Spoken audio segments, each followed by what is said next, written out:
Hi,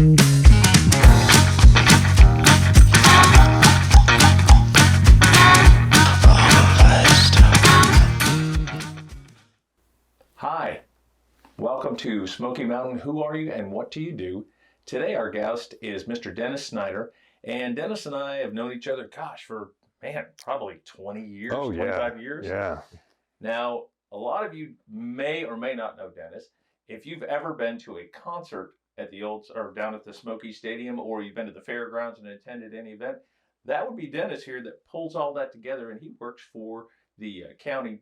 Today, we're going to take a little bit of a different segue. Typically, we talk about who are you and what do you do.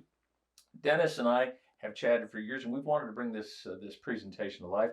And Dennis had a really, really tough illness, and we just thought, because the community came together so well and just shows so much support, let's focus on that a little bit. Let's talk about what happened to you and your spirituality, and you had a takeaway at the end. You were saying, I want to start with that so everybody understands where we're going right out of the gate with this. Okay. Yes, I was en route to death. I mean, actually, after my transplant, I was talking to my surgeon, and I said I would have liked to have seen my lungs, but I don't think I'd have made it a year and a half. And he said, you wouldn't have made it till August. So I was getting really bad, but the thing that I took away from it, and if everybody, and I would not wish this on anyone, but if everybody in this world could have a near-death experience similar to what I had, the world would be a different place, because you really look at life a lot differently. You appreciate life. Sometimes we take life for granted. A lot for granted. And so many simple things for granted. So, like breathing. Yes. Now, the illness was IPF? Yes, Idiopathic Pulmonary Fibrosis. And basically, when you hear the term idiopathic in any diagnosis, that just means they don't have a clue what caused it. It's a nice catch-all phrase. Oh, yeah. And so basically, with this particular disease, there is no cure. It's typically diagnosed in the later stages, and that's why they've had a hard time trying to figure out, what's going on and what causes it. So hopefully someday they'll be able to come up with a cure. To figure out what it is. And transplant is the only way. Now, I don't know many of you out there, but Dennis and I were talking.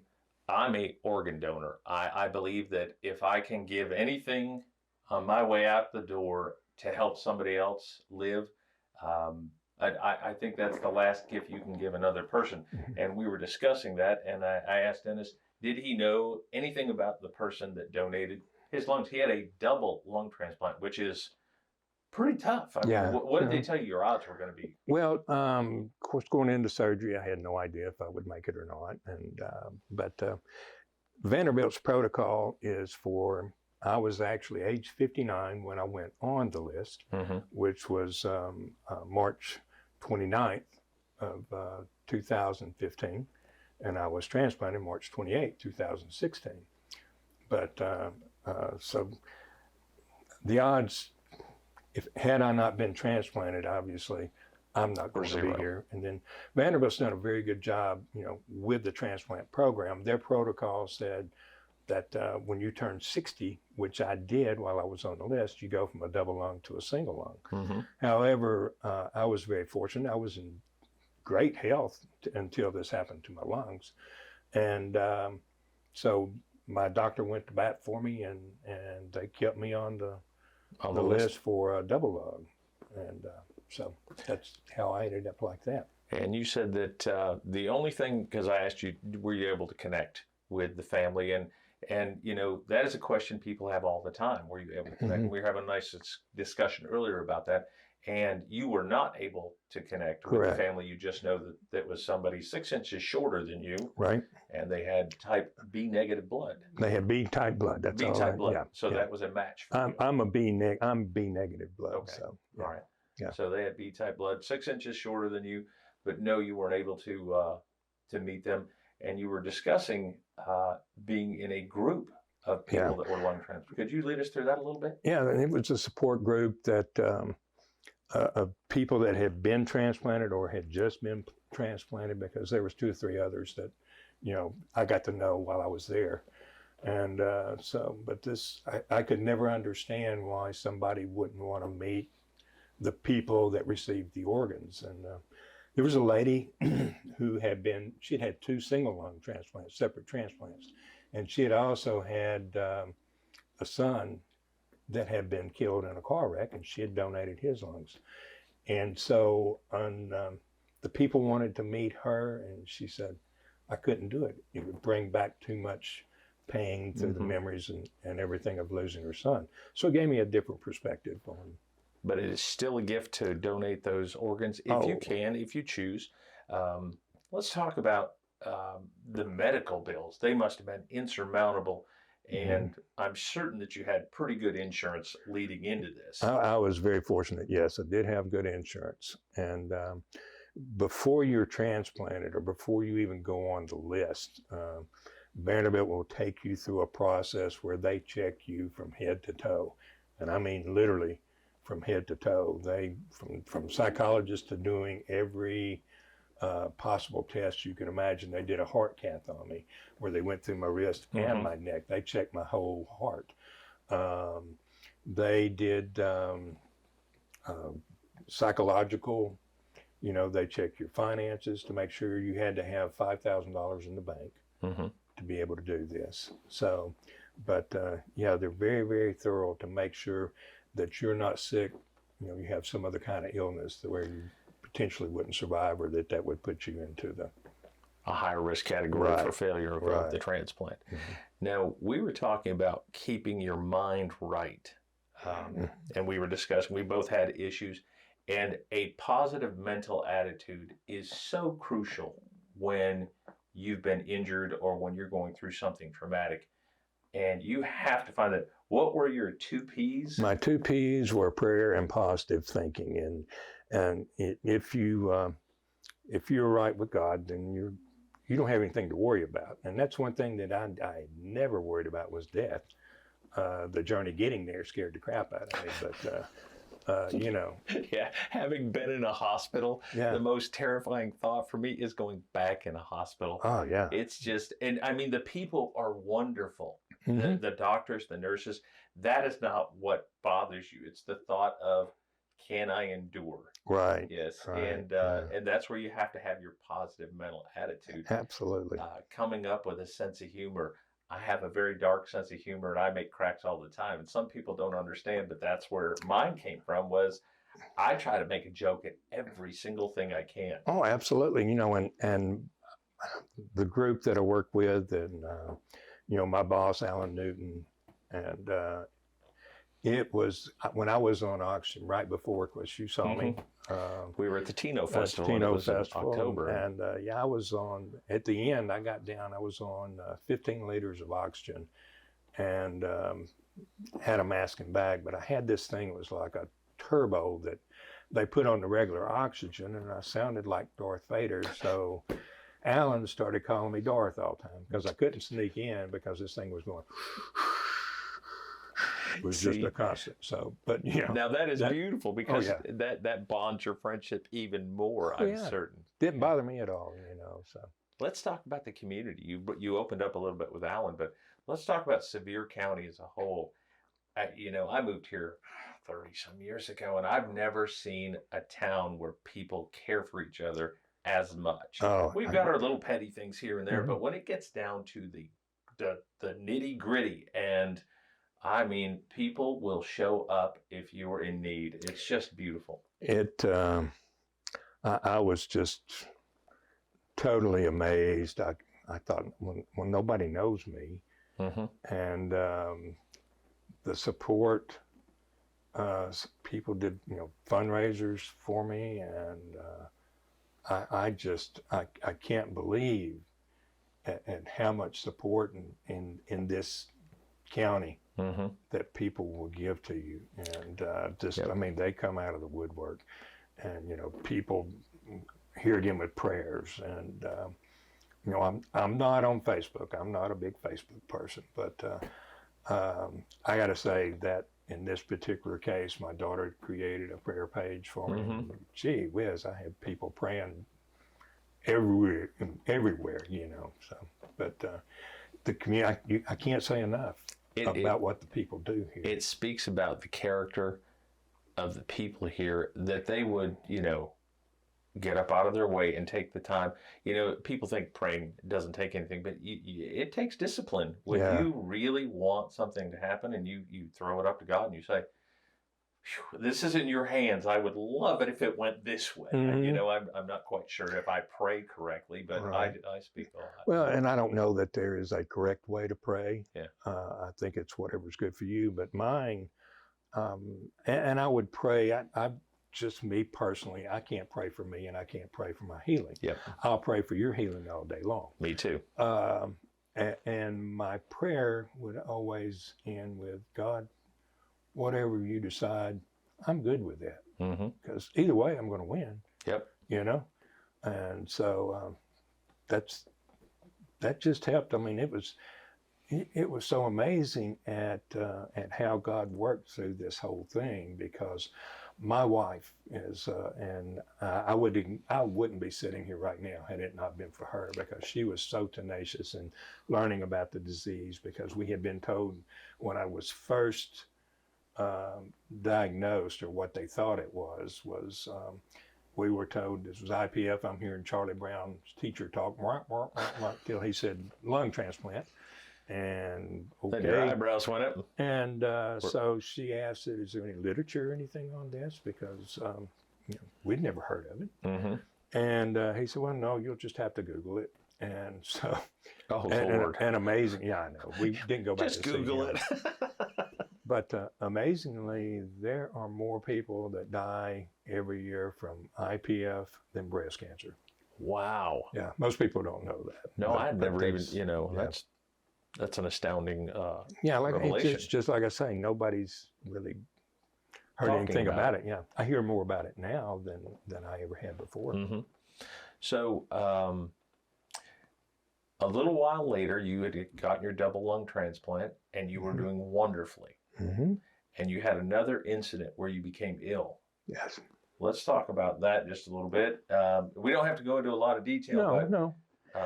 Well, basically what happened, I'm not sure what happened. Were you immune compromised? No, do you think, or just... I went into rejection before I left Vanderbilt, because when you're transplanted when you have a lung transplant, you have to live in Nashville for 3 months or close to Vanderbilt. And so right before we were going to get to go home, I go into rejection. I remember hearing that. Yeah, Yes. yeah. And so they infused me with 500 milligrams per day for 3 days Of prednisone. Oh. And what's interesting, Prednisone, whew, I can feel the heat coming up just with that word. and it's really interesting, because I told you I'm just a little different, and everybody's like, were you bouncing off the walls? I'm like, no, didn't bother me at all in that respect, but turned my appetite on. Anything. I mean, if you'd have left your arm still very long, I might have been like, you know, the coyote seeing the bird on the deal. But boy, it was. Yeah, prednisone will make you hungry. Yes, it does. And so anyway, I got into rejection, and they tell you that it's not if you go into rejection, it's when you go into rejection. So, okay. Yeah. So you know, they pumped me up with prednisone, and that went away, and so I got better. So now I'm on immune suppressants right now. Okay. Of course. And you had come back here and you had another incident where you had Yes, to go. that was not rejection, but I actually one night my head was killing me, my neck was killing me, and my fever jumped up to 103.5. So if my fever gets to 100.4, I have to call Vanderbilt. Okay. And so they told me to go to the emergency room. By the time I got down there, it was 103.5. The doctor did not have a poker face at all. He had this look of, wow. Ooh. So Janice, you know. Now you had to be life flighted from here to Vanderbilt. Yeah. How long is that flight? I don't know. It was about 4 minutes. according to what you can according to remember. me. But no, they loaded me on we had to wait for a helicopter had to come from Chattanooga. Yep. And but then they got me loaded on the helicopter, and we had to stop in Knoxville to refuel. So I got to land at UT Hospital and then get back on the. They took you off to They refuel? took me off. Oh, well, that doesn't make sense. Having worked in the helicopter business, it's not a great idea to have people on board while you're fueling. That's a bad plan. Yeah. But but they you hop over the mountain to Vanderbilt. And, the girl asked me, she said, "Would you like something for the pain?" I said, "That would be great." And there was no in-flight movie, or the view was horrible. I had a window about that big. I was trying to look out. But when I did wake up, we were getting ready to land in Nashville. So living in Nashville for those times, I kept hearing, the helicopters coming in. Mm-hmm. It's just almost like an airport. And so I tried to look out so I could see the view. But but they took me in the emergency room, and it was just like on the TV shows. They had people out in the halls, on gurneys and stuff. But they gave me a private room. So they ran you in and took care of you and basically got all that under control. Mm-hmm. And so you have been through this. It's since the beginning. What was the date you were telling me when all this? I was diagnosed. Actually, the diagnosis came July 3rd of 2014. Okay. And so the process, I was going to my doctor. Dr. Chot Harry in Knoxville is the one I credit. He looked at an X-ray of my lungs, and here again, he didn't have the poker face. Yeah. He said, "No, this is walking pneumonia was like the first diagnosis, and which is very typical of the disease." And this all started with just a shortness of breath. Mm-hmm. You would go out to get an armload of wood and just come back in winded, and you thought, "Hey, I'm just getting older." Yeah, getting old, out of shape, bend over, tie my shoes. Oh man, it's horrible. Well, that's a very, it's a natural thought process that maybe I'm just a little out of shape. I'm getting a little older. Yeah. So now, and you and Janice were on a beach somewhere. Yes, we had gone on a cruise in 2014 in April, and we came back. She's from Naples, Florida, and so we went back over to Mom and Dad's. We went down to the beach and walked, and she was wanting to go, and I said, "I've got to go back." And I guess that's when she first realized something's not right. And you were telling this was before we went to the doctor. Yeah. But as you go along, there's some other symptoms. Yeah. You were showing me a photo of your fingernails and how smokers, you'll notice their fingernails will curve down. Yours had started curving down. That's Is that correct. because of a lack of oxygen? I assumed that it was. It's because they curve down, and anybody that's got a lung problem, that's typically something that you will see. It could be COPD, could be anything that's a problem with the lungs. So, but then after my transplant, it's back straight. So that's pretty amazing. Yeah, doctors didn't think it would do that. So. Yeah. Well, they didn't know you. No, they didn't. So no. That's too funny. So if you had some advice for people through all this, what would that be? Well, the first thing, no matter what is happening to you, I don't care what it is, prayer will get you through anything. And here again, positive thinking, because I could sit and think negative, and what's that going to do for me? Absolutely nothing. So you keep right with God, you pray, and everything will be fine. Well, very good. Is there anything else you'd like to tell us about this experience, Dennis? Take care of your health, especially your lung health. There's so many things you take for granted. When I was sick, I couldn't whistle. I couldn't sing a song. I couldn't laugh. I mean, just a good hearty laugh. So many simple things that we do every day that we just don't ever think about. And just take care of your lung health. If you're mowing the grass, wear a mask. I mean, we should be used to wearing masks now, but I found over the years, I cannot mow the grass here. I'll have an upper respiratory infection within days.